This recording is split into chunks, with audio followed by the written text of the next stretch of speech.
It's Wednesday, time to head to the new zoo. Hi Neil, how are you? Pretty good. Everybody's waking up out here, and I was just in the animal hospital, and Dr. Gilbert was heading over to the red pandas to give a vaccination to the little red panda cubs, so he's doing real well. And we're over here with the red wolves, and you can see behind me, you know, we're with, like I said, it's probably the most endangered canid in the world. You know, these guys were down to 14.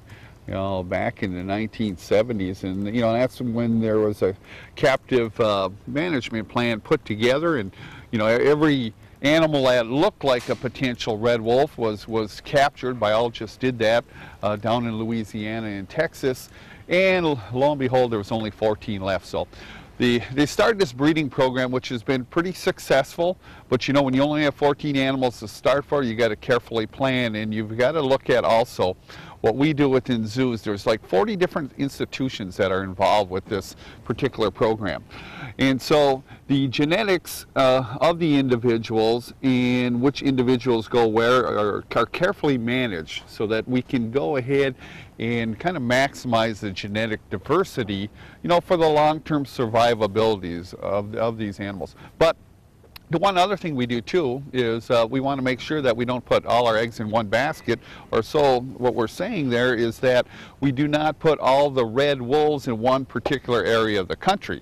That wouldn't be a good idea either, because maybe you had a disease outbreak, you had a natural disaster, you would lose these particular animals.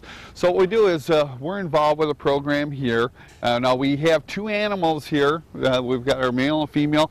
They've been here for 5 years. They're 6 years old. Now they haven't produced anything, and we're not sure why. So we have a reproductive specialist coming up from Madison. We're going to work with Dr. Gilbert. We're going to end up tranquilizing and then working on these guys to take a look and see from an ultrasound, maybe, you know, to see if everything's working out all right, or if they have anything going on with them.